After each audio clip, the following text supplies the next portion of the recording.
नमस्कार, स्वागत है आपका। दिल्ली 24 भारत देख रहे हैं आप और मैं हूं आपके साथ लता। बुलेटिन की शुरुआत करेंगे अहम खबर के साथ। बिहार में विधानसभा चुनाव को लेकर एनडीए खेमे में सीटों का बंटवारा अब सबसे बड़ी चर्चा बन गया है। सूत्रों की माने तो एनडीए में कल पटना में अहम बैठक होने जा रही है, जिसमें सभी घटक दल शामिल होंगे। इस बैठक में चिराग पासवान, उपेंद्र कुशवाहा और जीतन राम मांझी भी मौजूद रहने वाले हैं। खास बात यह है कि बिहार में चिराग पासवान अपने पैतृक गांव भी जाएंगे और वहीं से बीजेपी से सीट बंटवारे पर अंतिम बातचीत कर सकते हैं। वहीं एनडीए में सूत्रों की माने तो चिराग को खुश रखने की कीमत जीतन राम मांझी और उपेंद्र कुशवाहा को चुकानी पड़ सकती है। यानी अगर चिराग को ज्यादा सीटें दी जाती हैं तो मांझी और कुशवाहा की सीटें थोड़ी घट सकती हैं।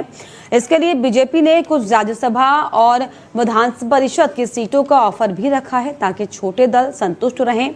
अब तक की जानकारी के मुताबिक बीजेपी और जेडीयू लगभग बराबर सीटों पर चुनाव लड़ने की तैयारी कर रही है।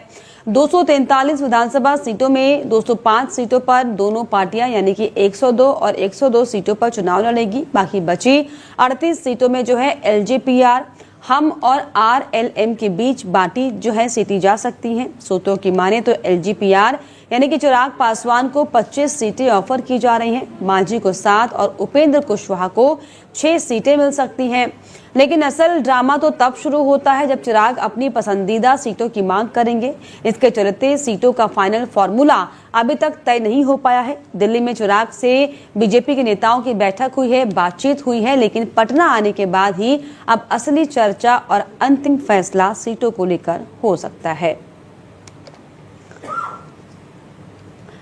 तो पटना में एनडीए की अहम बैठक होने जा रही है। चिराग पासवान जो है बैठक में कल मौजूद रहने वाले हैं और कल ये आपको बताएं कि अहम बैठक होगी जिसमें उपेंद्र कुशवाहा और जीतन राम मांझी भी जो है शामिल होंगे। इसमें सीट बंटवारे को लेकर सस्पेंस जो है वो बना हुआ है।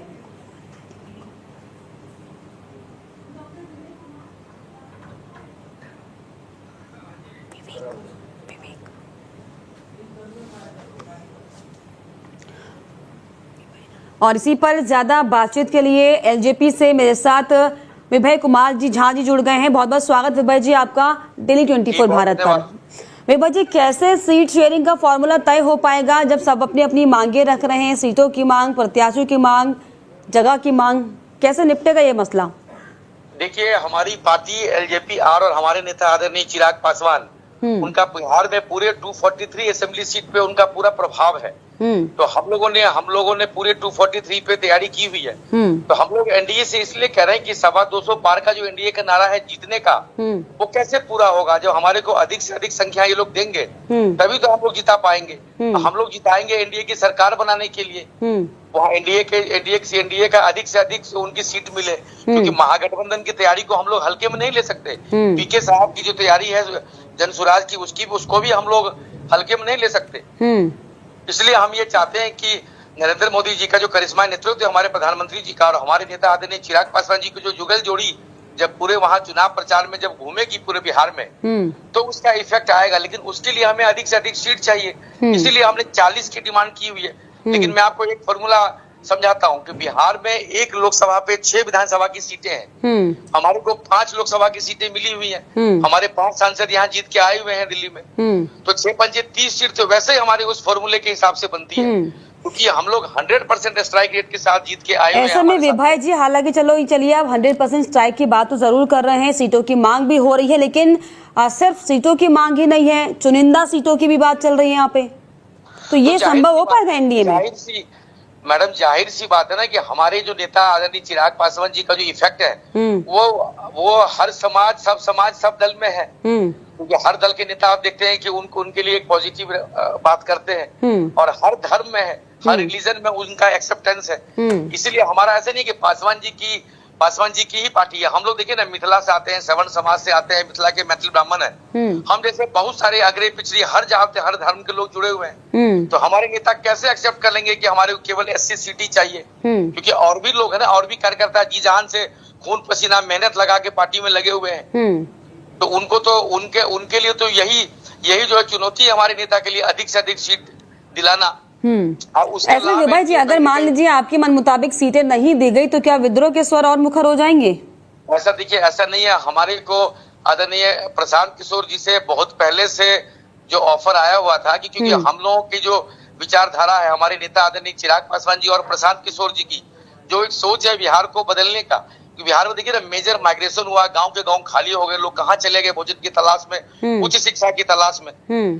तो इसलिए हम उनका भी, प्रशांत किशोर जी का भी यही विजन है। तो हमारे को ऑफर था कि भाई साथ साथ लड़ लीजिए, लेकिन हमारे को अगर रिस्पेक्टिव सीट अगर नहीं मिलेंगी तो हमारे ऑप्शन खुले हुए हैं। लेकिन हम चाहते हैं कि यानी आप खुले मंच पर ये कह रहे हैं कि एनडीए में फूट पड़ गई है, प्रशांत किशोर का ऑफर आपके सामने है, अगर सीटें नहीं मिली तो एलजेपी जो है छोड़ देगी गठबंधन के साथ। हमारे नेता ने कई बार पब्लिक फोरम पे बोला है कि प्रशांत किशोर जी का ऑफर है, लेकिन हम ये चाहते हैं कि मौजूदा समय में जो करिश्मा नेतृत्व है हमारे प्रधानमंत्री जी का, उसमें हम चाहते हैं कि डबल इंजन की सरकार अभी लगातार चल रही है बिहार में, और यहाँ इसलिए हम लोग ये चाहते हैं कि उसको इस तरीके से एनडीए के रूप में एक सशक्त सरकार बने और चौथे टर्म के रूप में बिहार में एनडीए की सरकार बने। और इस टर्म में तो विभाज जी, क्या आपको लगता है जितनी सीटों की आपकी मांग है, हालांकि बीजेपी और जेडीयू तो जो है इक्वल रेशियो पर चुनाव लड़ेगी, बची भी जो 38-39 सीटें होंगी उसी पर जो है अन्य दलों में बंटवारा होगा, तो आपको लगता है कि उपेंद्र कुशवाहा, मांझी लोगों को कॉम्प्रोमाइज आपके लिए करना चाहिए और वो कर लेंगे बड़ा दिल दिखाकर?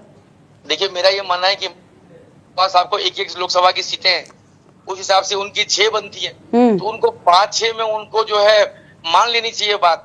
और हमारे को 5 सीटें लोकसभा में दी थी, 56-30 वैसे बनती है, तो हम लोग 40 और 45 की मांग करते हैं। कम से कम एटलीस्ट 40 तो हमारे को सीट मिलनी चाहिए, क्योंकि चिराग पासवान जी की जीत का मतलब है जीत की गारंटी। तो 40 में से हम लोग 40 एमएलए। तो भाई जी, अगर जीत की गारंटी है तो चिराग पासवान जी, जो कि मोदी के हनुमान के तौर पर भी जाने जाते हैं, क्यों ना ये गणित उनको समझा पा रहे हैं? क्यों इतनी माथापच्ची हो रही है? प्रधानमंत्री जी का अगर इस देश में अगर कोई सबसे बड़ा हनुमान है प्रधानमंत्री जी का, तो हमारे नेता चिराग पासवान जी हैं। तो प्रधानमंत्री जी को बखूबी पता है, लेकिन ये सभी गठबंधन धर्म की बात है, वो आपस में सारी बात चल रही है सीट शेयरिंग की। हम लोग तो बस यही कह रहे हैं कि एनडीए को जिताने की बात हम लोग कर रहे हैं। 225 पार कैसे होगा, उसके लिए हम लोग चाहते हैं कुछ इनपुट हमारी पार्टी और एलजेपी और हमारे नेता चिराग पासवान जी चाहते हैं, तो उसमें हम लोग अधिक से अधिक सीट जो है एनडीए की झोली में डाल दें। चलिए, इसीलिए हम चाहते हैं कि सीट खराब ना हो, क्योंकि तेजस्वी यादव जी की महागठबंधन की नहीं, अगर आपकी जो सीट आप डिमांड कर रहे हैं उपेंद्र कुशवाहा के पास चली जाएगी, मांझी के पास चली जाएगी, तो क्या सीट खराब हो जाएगी?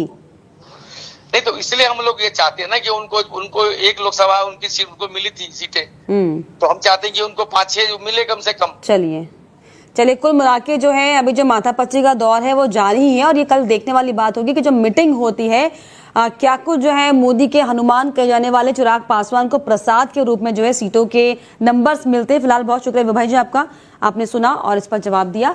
तो आपको बता दें कि सीट बंटवारे को लेकर बिहार में जो है लगातार बैठकों का दौर जारी है। चिराग पासवान लगातार अपनी आवाज मुखर कर रहे हैं कि उन्हें जो है मन मुताबिक सीटें चाहिए, ना सिर्फ मन मुताबिक जो है सीटों का आंकड़ा चाहिए, बल्कि जो उनकी चुनिंदा सीटें हैं, जो कि खास तौर पर जेडीयू और बीजेपी की परंपरागत सीटें भी कही जाती हैं, दरअसल उनकी वो मांग कर रहे हैं। ऐसे में अगर मैं उन सीटों का जिक्र कर लूं तो ब्रह्मापुर, सोनबरसा, रफीगंज, गोविंदगंज, महुआ, गायघाट, तरैया, महानगर, अखल, नाथनगर, जहानाबाद, ओबरा, सिमरी, बख्तियारपुर, कदवा, तमाम ये वो सीटें जिन सीटों पर जो है पेच फंस रहा है और फॉर्मूला जो है एनडीए के पास नहीं है, क्योंकि जितने दल एक गठबंधन में शामिल होते हैं उतने दलों की जो है अपनी अपनी डिमांड्स, अपनी अपनी मांगे, अपनी अपनी पसंद और नापसंद होती है, और उसी पसंद और नापसंद के बीच में जो है सामंजस्य बिठाना इस समय जो है बिहार में महागठबंधन में दिखाई पड़ रहा है, जिसकी बानगी हर रोज तमाम बैठकों के जरिए दिखाई पड़ रही है, नेताओं की तरफ से दिए जा रहे बयान के तौर पर दिखाई पड़ रही है। लेकिन अभी देखने वाली बात होगी कि कल जो बैठक खास बिहार में होने वाली है, पटना में जो खास बैठक होनी है, उसमें चिराग पासवान की जो खिलखिलाती हंसी है वो कितनी जो है बरकरार रहती है और कितने सीटों पर जो है फॉर्मूला एनडीए तैयार कर पाती है। चेन्नई जा रही एयर इंडिया की फ्लाइट आज एक बड़ा हादसे का शिकार होते होते टल गई। फ्लाइट की उड़ान भरते ही विमान एक पक्षी से टकरा गया, जिसके कारण पायलट ने यात्रियों की सुरक्षा को देखते हुए सावधानी पूर्वक फ्लाइट को वापस कोलंबो एयरपोर्ट पर उतारा। विमान में कुल 158 यात्री सवार थे, लेकिन सौभाग्य से किसी को कोई चोट नहीं आई। एयरपोर्ट अधिकारियों ने बताया कि जैसे ही रनवे पर विमान ने उतराई की, बर्ड हिट का पता चला पायलट ने स्थिति को बेहतरीन ढंग से संभाला और सभी यात्रियों को सुरक्षित बाहर निकाला गया। इमरजेंसी लैंडिंग के बाद एयर इंडिया के इंजीनियरों ने विमान की गहन जांच की है। तकनीकी कारणों से विमान को ग्राउंड पर ग्राउंड कर दिया गया ताकि उसकी पूरी सुरक्षा सुनिश्चित की जा सके। इसके बाद फ्लाइट की वापसी यात्रा रद्द कर दी गई। एयरलाइंस ने यात्रियों की सुविधा का पूरा ध्यान रखते हुए 137 यात्रियों को तुरंत वैकल्पिक फ्लाइट से कोलंबो भेजने का इंतजाम किया। एयर इंडिया ने बताया कि किसी भी यात्री को असुविधा नहीं हो, इसके लिए सभी आवश्यक कदम उठाए गए हैं। एयरपोर्ट अधिकारियों का ये कहना है कि ऐसी घटनाओं में विमान और यात्रियों की सुरक्षा सर्वोपरि होती है और पायलट की त्वरित प्रतिक्रिया ने बड़ा हादसा होने से टाल दिया। तो कोलंबो से चेन्नई ये फ्लाइट जा रही थी और गनीमत ये रही कि दरअसल 158 यात्रियों से भरी ये फ्लाइट इसकी इमरजेंसी लैंडिंग की गई, क्योंकि एक जो पक्षी है दरअसल वो फ्लाइट से टकरा गया था, जिसके बाद पायलट्स की सूझबूझ से एक बड़ा हादसा होते होते टल गया। तो एयर इंडिया फ्लाइट से पक्षी टकराया और पक्षी के टकराने के कारण वापस विमान को लौटना पड़ा। कोलंबो से ये फ्लाइट चेन्नई जा रही थी।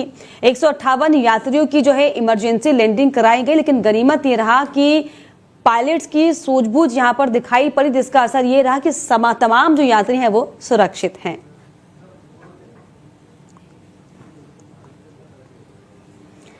तो कोलंबो से चेन्नई जा रही थी फ्लाइट, एक बार फिर से एयर इंडिया फ्लाइट की हालांकि सूझबूझ से बड़ा हादसा होने से टल गया।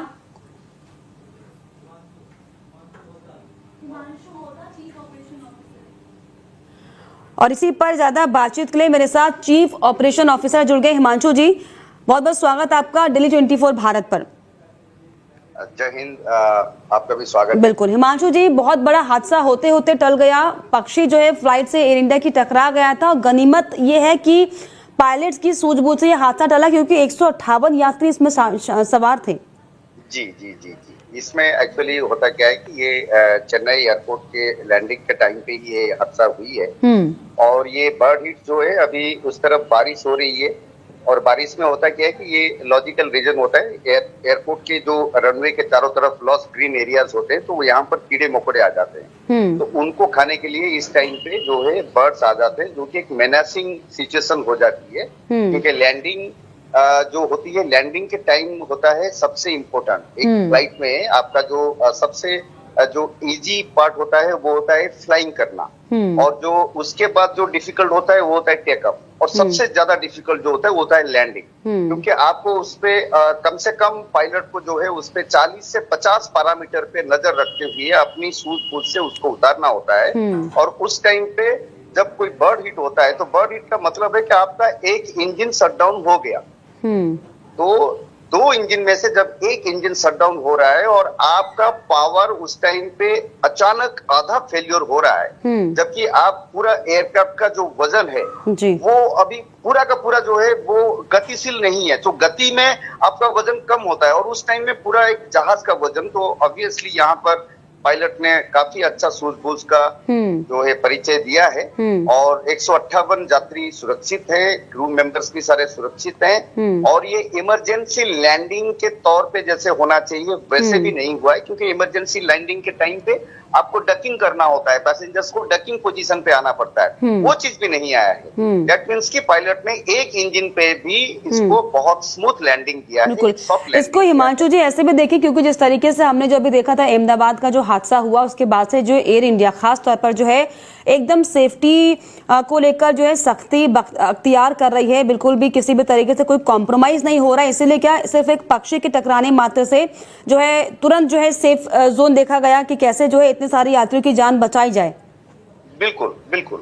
उसके साथ भी इस फ्लाइट को अभी इंजन के ऊपर कोई भी रिस्क ना लेते हुए इंजन की पूरी चेक करने के लिए अभी इसका उसके वापस फ्लाइट जो जानी थी कोलंबो में, उसको कैंसिल कर दिया गया है। दैट मीन्स कि अभी ये टाइम लगेगा इस फ्लाइट को नॉर्मलाइज होने में, या इसके जगह पर कोई वो दूसरा फ्लाइट बैकअप में देंगे।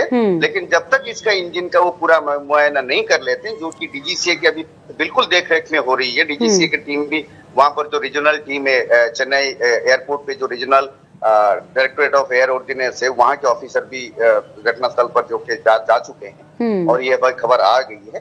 तो पूरी तत्परता से इस जो घटना पे नजर रखी जा रही है और जो है एयर इंडिया की हर एक फ्लाइट 2 दिन पहले भी बर्मिंघम पे एक इमरजेंसी लैंडिंग हुई है। तो अभी जो बोइंग है, बोइंग पे खास करके जो बोइंग इनके ड्रीम लाइनर या वाइड बॉडी जो कैरियर्स हैं वहां पर बहुत ही ज्यादा इनको अभी जो है सतर्कता अवलंबन करनी। हिमांशु जी, एक छोटा सा मेरा सवाल मेरे जहन में आ रहा है, वो ये क्योंकि जो फ्लाइट्स होती है वो इतनी लंबी चौड़ी और भारी भरकम होती है, ऐसे में क्या एक पक्षी के टकरा जाने से इंजन फेल हो जाता है? नहीं, इंजन फेल नहीं होती है, इसमें या कुछ प्रॉब्लम टेक्निकल हो जाती है। हाँ, वो एक्चुअली इंजन की जो गति होती है, मतलब फ्लाइट को एक थ्रस्ट जब लैंडिंग होती है तो लैंडिंग के टाइम पे थ्रस्ट जो है आपकी 200 किलोमीटर प्रति घंटा की रफ्तार आप मान के चलिए। तो 200 किलोमीटर की रफ्तार के लिए जो थ्रस्ट देता है वो इंजन में जो आरपीएम होती है तो उसमें पंची जब घुसती है तो वो चटनी बन जाती है, लेकिन उसका जो बोन पार्टिकल्स होते हैं तो वो कभी कभार जाके जो इंजन में कहीं पर अटक जाते हैं। तो उससे क्या होता है, इससे थोड़ा प्रभाव पड़ जाता है। हाँ, तो फिर वो इंजन गर्म होता है तो वो बोन जब जाता है तो वो कैल्शियम बोन के अंदर होते हैं और काफी सारे जो चीज होते हैं जो ज्वलनशील होते हैं, तो जलता है। तो जलने के टाइम पे क्या होता है कि जैसे ही फायर होता है इंजन में तो पायलट के पास कॉकपिट में एक बटन होता है जो कि फायर एक्सटिंग्विशर है। तो एक आरडीएक्स का कैप्सूल जेट इंजन में फिट किया होता है। जैसे कांटे को हम कांटे से निकालते हैं वैसे आग को आग से बुझाया जाता है। तो वो छोटा सा कैप्सूल जो है वो अपने आप ब्लास्ट करता है। आरडीएक्स जब ब्लास्ट करता है तो फिर वो आग को बुझा देता है। चलिए, एहतियातन जो है फ्लाइट को जो है सेफली जो है लोगों को बचा लिया गया। ये बहुत गनीमत रही, क्योंकि जिस तरीके से हमने जो खबर देखी थी उसके बाद से जो है लोग विमान में यात्रा करने से डर ही रहे हैं। लेकिन जिस तरीके से इस समय जो पायलट्स की सूझबूझ दिखाई पड़ रही है वाकई तारीफे काबिल है और जिम्मेदार जो है रवैया है। फिलहाल बहुत शुक्रिया हिमांशु जी, आपका आप हमसे जुड़े और आपने अपनी बातें जो है हमसे साझा करी। तो जिस तरीके से आपको बताया कि एयर इंडिया फ्लाइट को लेकर पहले से ही जो है लोगों के जहन में डर का जो है भाव बैठा हुआ है, लेकिन फिलहाल जो है किसी भी तरीके से कोई भी कोताही नहीं बरती जा रही है। तमाम जो पायलट्स हैं वो सूझबूझ का इस्तेमाल कर जो है अब फ्लाइंग कर रहे हैं। चंडीगढ़ से इस वक्त की सबसे बड़ी खबर सामने आई है, जहां पर हरियाणा के वरिष्ठ आईपीएस अधिकारी और वर्तमान एडीजीपी वाईएम पूरन ने खुद को गोली मारकर आत्महत्या कर ली। ये घटना आज सुबह चंडीगढ़ के सेक्टर 11 स्थित उनके सरकारी आवास में हुई। फिलहाल आत्महत्या की वजह का खुलासा नहीं हो पाया है। सूत्रों के मुताबिक घटना के समय पर जो है घर पर कोई मौजूद नहीं था। बताया जा रहा है कि उनकी पत्नी, जो कि एक वरिष्ठ आईएएस अधिकारी हैं, इस वक्त मुख्यमंत्री नायब सैनी के साथ आधिकारिक दौरे पर जापान में है। पुलिस को मौके से कोई सुसाइड नोट नहीं मिला, जिससे आत्महत्या के कारणों को लेकर कई सवाल खड़े हो गए हैं। घटना की सूचना मिलते ही चंडीगढ़ पुलिस और फॉरेंसिक टीम मौके पर पहुंची और शव को पोस्टमार्टम के लिए भेज दिया गया। पुलिस ने इलाके को घेर लिया है और आसपास के सीसीटीवी फुटेज की जांच की जा रही है। अधिकारी इस बात का पता लगाने में जुटे हुए हैं कि आखिर एक सीनियर और ईमानदार अधिकारी ने इतना बड़ा कदम क्यों उठाया। आईपीएस वाईएस पूरन 2001 बैच के अधिकारी थे और हरियाणा पुलिस में अपनी सख्त कार्यशैली और ईमानदारी के लिए जाने जाते हैं। उनकी अचानक से मौत की खबर से पूरे पुलिस विभाग और प्रशासन में शोक की लहर दौड़ गई है। सहकर्मियों का कहना है कि पूरन हमेशा शांत स्वभाव के और डेडिकेटेड ऑफिसर थे। फिलहाल पुलिस सभी एंगल से जांच कर रही है और अधिकारियों का ये कहना है कि जल्द ही घटना की असली जो वजह है उसका खुलासा किया जाएगा। दिल्ली के पूर्व मुख्यमंत्री और आम आदमी पार्टी के राष्ट्रीय संयोजक अरविंद केजरीवाल को आखिरकार नया सरकारी घर मिल गया। केंद्र सरकार ने उन्हें लोधी एस्टेट स्थित 95 नंबर टाइप श्रेणी का बंगला आवंटित किया है। यही जो है वो बंगला है जिसकी मांग को लेकर आम आदमी पार्टी पिछले 1 साल से कानूनी लड़ाई लड़ रही है। जानकारी के मुताबिक यह आवंटन जो है दिल्ली हाईकोर्ट के सख्त निर्देशों के बाद हुआ है। हाईकोर्ट ने केंद्र से पूछा था कि जब अन्य राष्ट्रीय पार्टियों के प्रमुखों को सरकारी आवास दिए जाते हैं तो आम आदमी पार्टी के संयोजक को इससे वंचित क्यों रखा जा रहा है। गौरतलब है कि केजरीवाल ने सितंबर 2024 में मुख्यमंत्री पद से इस्तीफा दिया था। इसके बाद उन्होंने अक्टूबर 2024 में सिविल लाइंस के 6 फ्लैगस्टाफ रोड वाला सरकारी बंगला खाली कर दिया था। तब से वे आपके राज्यसभा सांसद अशोक मित्तल के सरकारी आवास 5 फिरोजशाह रोड पर अस्थायी रूप से रह रहे थे। बीजेपी ने इस दौरान फ्लैगस्टाफ रोड बंगले के नवीनीकरण पर शीश महल कहकर हमला जो है बोल दिया था। यह विवाद राजनीतिक और मीडिया सुर्खियों में बना रहा। केजरीवाल के वकील सीनियर एडवोकेट राहुल मेहरा ने कोर्ट में कहा था कि राष्ट्रीय पार्टी के प्रमुखों को हमेशा टाइप जो है बंगले, वीआईपी टाइप बंगले दिए गए हैं। हम कोई नहीं चाहते, बस नीति में निष्पक्षता चाहते हैं। उन्होंने इस दौरान बीएसपी प्रमुख मायावती का उदाहरण भी दिया, जिन्हें पहले 35 लोधी एस्टेट आवंटित किया गया था। सूत्रों के मुताबिक केजरीवाल और उनकी पत्नी सुनीता केजरीवाल आज जो है सुबह नए बंगले का निरीक्षण करने पहुंचे। बंगले में अब मरम्मत और नवीनीकरण का काम शुरू होगा, जिसके बाद वे जल्द ही वहां पर शिफ्ट हो जाएंगे। पाकिस्तान एक बार फिर से दहल उठा है। क्वेटा जा रही जाफर एक्सप्रेस ट्रेन पर आज सुबह भीषण बम धमाका हुआ, जिससे ट्रेन के 5 डिब्बे पटरी से उतर गए। यह हादसा सिंध प्रांत के सुल्तानकोट स्टेशन के पास हुआ, जब पटरी पर लगाए गए आईईडी में धमाका हो गया। विस्फोट इतना जोरदार था कि आसपास का इलाका कांप उठा और यात्रियों में भगदड़ मच गई। प्रत्यक्षदर्शियों के मुताबिक धमाके के तुरंत बाद फायरिंग की आवाजें भी सुनी गई, जिससे कि दहशत और बढ़ गई। राहत बचाव टीमें और सुरक्षा बल तुरंत जो है मौके पर पहुंचे और घायलों के पास जो है अस्पतालों में भर्ती कराया गया। फिलहाल रेल सेवा इस रूट पर रोक दी गई है और इलाके को पूरी तरीके से सील किया गया है।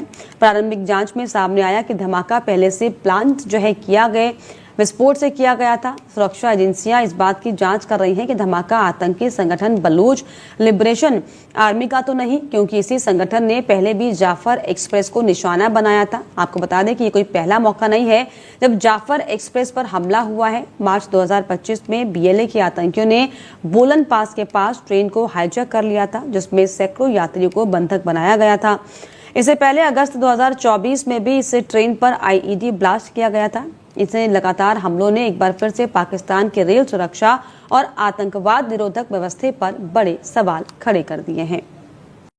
मध्य प्रदेश के छतरपुर जिले के बमीठा थाना क्षेत्र के झमठुली गांव से एक दिल दहला देने वाला मामला सामने आया, जहां पर अंधविश्वास के चलते एक व्यक्ति की भीड़ ने बेरहमी से पीट कर हत्या कर दी। बताया जा रहा है कि मृतक कामता आदिवासी पर गांव के कुछ लोगों को शक था कि वो जो है तंत्र मंत्र और झाड़ फूक करता था। इसी शक में करीब 20 लोगों के समूह ने उसे घेर लिया और लाठी डंडों से उसकी जमकर पिटाई की, जिसकी मौके पर ही मौत हो गई। घटना की जानकारी मिलते ही बमीठा थाना पुलिस मौके पर पहुंची और शव को कब्जे में लेकर पोस्टमार्टम के लिए भेज दिया गया। फिलहाल पुलिस ने हत्या का मामला दर्ज कर लिया है और आरोपियों की तलाश में जुट गई है। इस वारदात ने एक बार फिर से समाज में फैले अंधविश्वास और शिक्षा की कमी को लेकर गंभीर सवाल खड़े कर दिए हैं। स्थानीय लोगों का ये कहना है कि गांव में झाड़ फूक और टोने टुटके जैसी बातें जो हैं आम हैं और कई बार निर्दोष लोग इनका शिकार बन जाते हैं। घटनास्थल पर खजुराहो एसडीओपी मनमोहन बघेल, थाना प्रभारी आशुतोष क्षेत्रीय सहित कई भारी पुलिस बल जो है वो तैनात रहा। ये झमटुली क्षेत्र का मामला जो थाना बमीठा के अंतर्गत आता है। इसमें पुरानी बुराई को लेकर के 2 परिवार आपस में उलझ गए हैं, जिसमें कामता आदिवासी उम्र 55 वर्ष उसकी मौत हो गई है। इसके संबंध में फरियादी के बयानों के आधार पर प्रथम सूचना पत्र लेख की जा रही है और फिर सूक्ष्मता से इसकी जांच करके जो संबंधित इसके आरोपी गड़े होंगे उनको पतासाजी करने के लिए 2 टीम रवाना कर दी गई है। उनको राउंड अप करके वैधानिक कार्रवाई सुनिश्चित की। मेरे पिताजी हैं। क्या हुआ उनके साथ? मेरे पिताजी को जबरदस्ती से मारा गया है। हाँ। और जी वहाँ से यहाँ गांव में आया, वहाँ से खेती से एक बोरी में अनाज भरा हुआ था। वो लोग आए हैं बेचने हैं, बेच के मैंने बोला था कि पिताजी जाओ बेच के आओ, बेच के खेती बिबनी है, ट्रैक्टर चल रही है। और वहाँ पे गए तो वहाँ से पकड़ के लाए हैं और यहाँ पे मारपीट की है, बिल्कुल ही जान से। किसने मारपीट की और क्या कारण है, किस कारण से? कारण कुछ नहीं है, कारण तो इतने मेरे को जानकारी जितनी थी इतनी मैंने बता दिया आपको। और इसी के साथ इस बुलेटिन में फिलहाल इतना ही। देश और दुनिया की तमाम खबरों के लिए आप देखते रहिए डेली 24 भारत। नमस्कार।